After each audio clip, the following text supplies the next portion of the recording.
Hey movie enthusiasts, my name is Candra, aka Can Ronell all over the internet, and welcome back to my channel.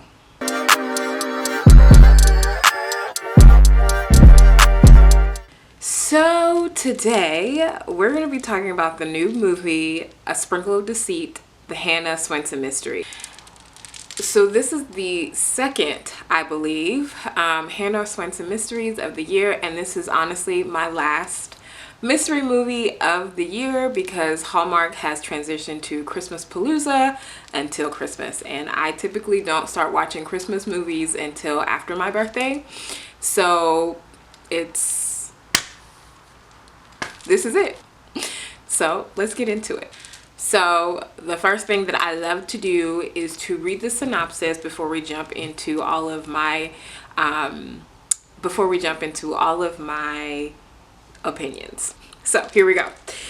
Hannah and Chad flirt with their own past to solve the same murder while working to clear a colleague who is implicated in the crime. Meanwhile, Dolores gets her big break. So the first thing that I always like to ask on here is whether or not it follows the Hallmark mystery formula.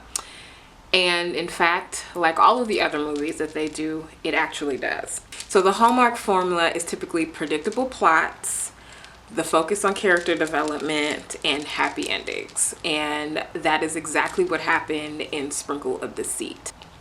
We know it's a murder mystery, so we know somebody dies, obviously. And then we have a amateur sleuth, aka Hannah, and her family, because at this point I feel like it's Hannah the Swensens solving these murders. Amateur sleuths coming together to solve the murder before the police, as well as having some sort of love interest in the show. This time we see a couple of love interests in here, and also just, you know, wrapping it up really pretty in a bow and solving exactly who, what, when, and why when it came to the murder. So let's talk about themes and messages. So I found two specific themes that I felt resonated throughout this movie. The first is secrets and lies, and the second is revenge and retribution. So with secrets and lies, we see a couple of things happening here. So first of all, in the secrets in the secret category, we see that from the jump, Lonnie is involved in this separate investigation that's happening with his friend. But there's clearly a conflict of interest because obviously this woman is his friend, aka her name is Darcy. So we see him from the jump talking to Chad, walking through his conflict of interest to make sure that, you know, it doesn't impede the investigation.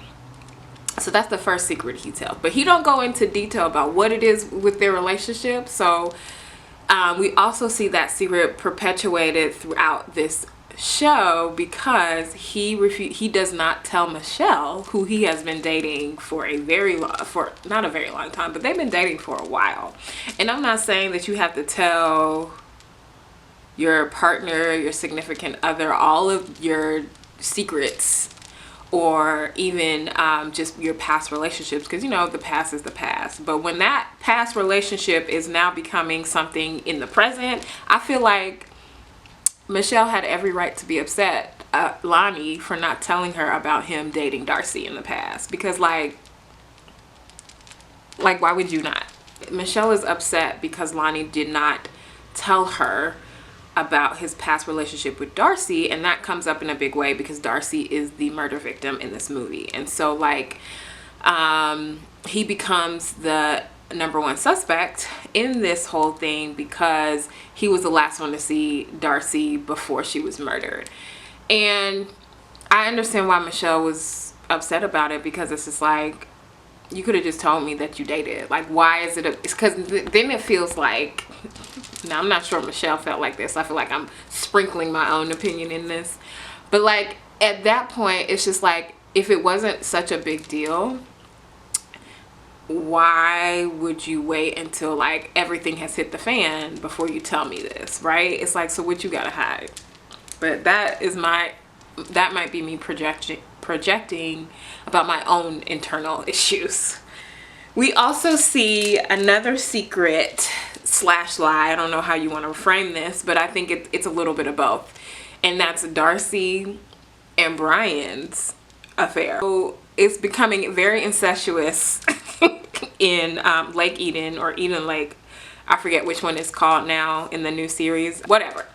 It's becoming very incestuous because all of these people knew each other and now they're just sleeping with each other, and it's whatever. That's what happens when you live in a small town. But anyways, so Darcy and Brian went to high school together, obviously, and then but Brian is married to his wife, who they have a Airbnb, a bread and breakfast together that they're running as a business, and this man out here just not being faithful. Anyways, so the second theme that I want to talk about is revenge and retribution. So when we start the movie, we see that Lonnie is working on an investigation about online harassment, and this online harassment involves Darcy.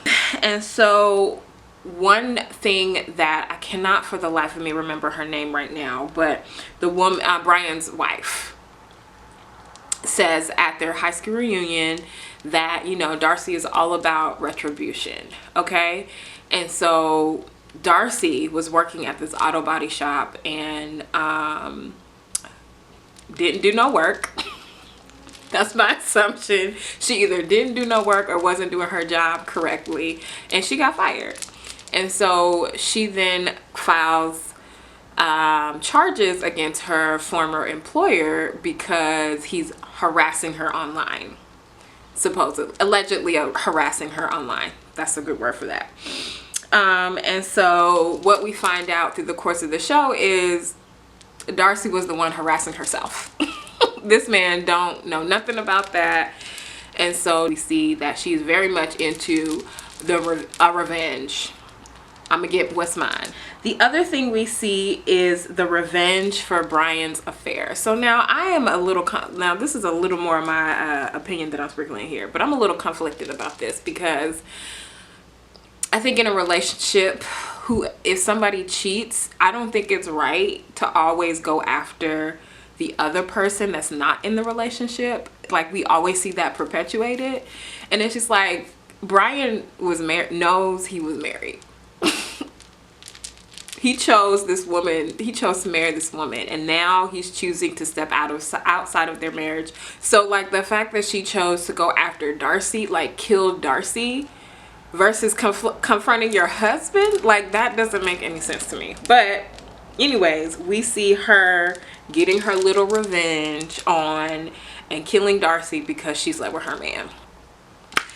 So let's talk about I've started to sprinkle in some of my personal opinions, but I want to get into my overall opinion of this movie. And so I will have to say that out of all of this series particularly, this was not my favorite. And I think it was because there was a lot of scenes and conversations and things that happened that just felt out of place in this movie, because like at the end when we figured out who was the murderer and why they killed Darcy, like some of those other things just like, okay, so why was this here, right? So one of the things that really threw me, that I was just like, I guess, right? And you know, I love me some Dolores.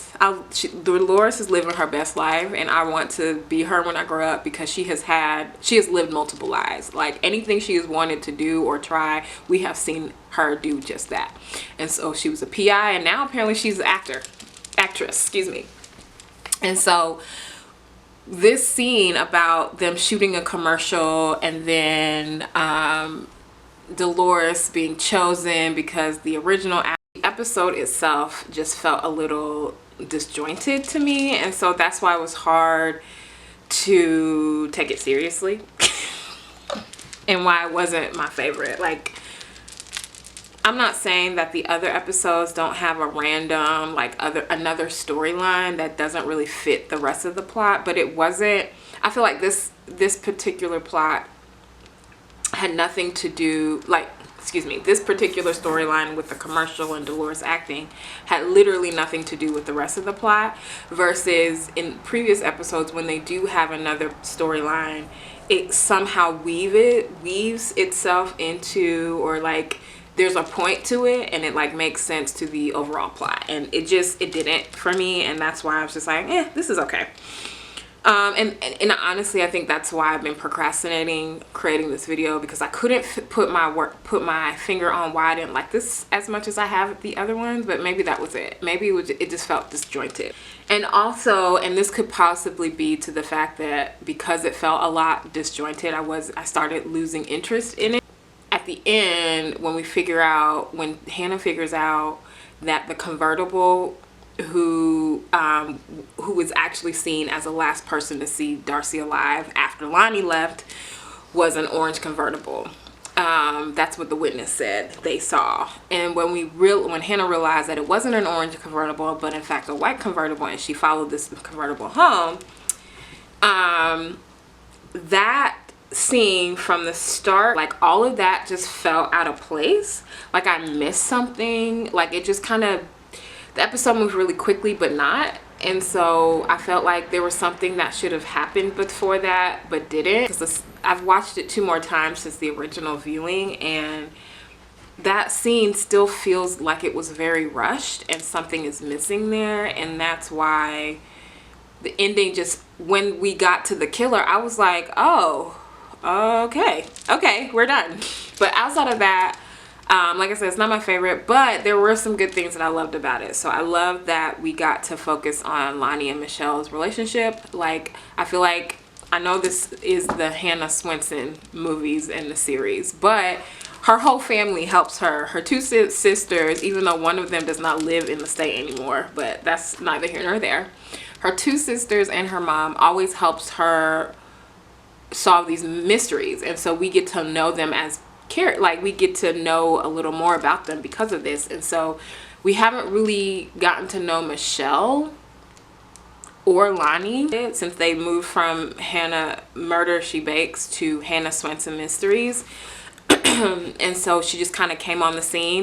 We never knew she had a younger sister, right? And so Michelle just kind of popped up on the scene, and she's like, oh, okay, now she's dating Lonnie. Oh, okay. And so I love that we got to see them as a couple, how they act, and just, you know, get a little more of their storyline. That I really love that. I also missed Norman.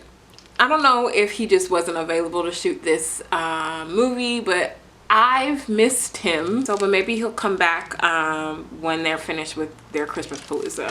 Hopefully so, because I love their relationship, Hannah, and even though they may not be together, I love Hannah and Norman's relationship because it's a true guy-girl friendship in a way that we don't see often. And so I hope they don't write him off completely. So, on a mystery scale from 1 to 5, how would I rate A Sprinkle of Deceit?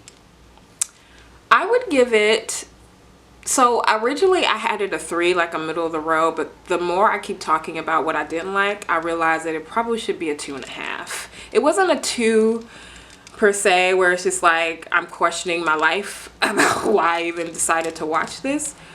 It wasn't one of those, but it definitely wasn't my favorite. But it wasn't a 3 either, right? It wasn't a middle of the road, because there were I have more dislikes. So yeah, we're gonna give it a 2.5. But I did enjoy the fact that it moved this movie moved the storyline forward, right? So we see Hannah and Chad finally like doing something about this. Will they, won't they? We see, I guess, Dolores transitioning away from the PI business. I don't know. She's going to be an actress now, and she's very passionate about it. And I don't know. I don't think she's a good PI. I think it's funny, her being a PI. Like, she has some real good one-liners as a PI, but I don't know how I feel about all of this acting thing. But you know what? I want Dolores to live her best life, so I'm not going to hate on it. So go do you, boo.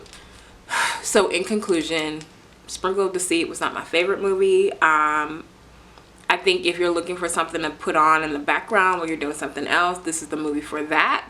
compared to the other movies in this series, this was not my favorite, and I wouldn't necessarily recommend it. So thank you for joining me on another Hallmark Mysteries review. If you enjoyed this review, give me a thumbs up or subscribe. Leave a comment below. Let me know if you like this movie or didn't. Until next time, happy sleuthing. This is the second Hannah Swensen movie of the year, maybe third. Now I'm like questioning myself, so maybe we're gonna take that out. What he's supposed to do with this. Did you hear what I said? That was my phone. I'm sorry. I don't think he was on the last. Yeah, he was. He was on the last one, because the last one was about that little girl in school trying to sleep with her. Yeah. Of course, my phone is about to die. As I start recording this, it's about to die.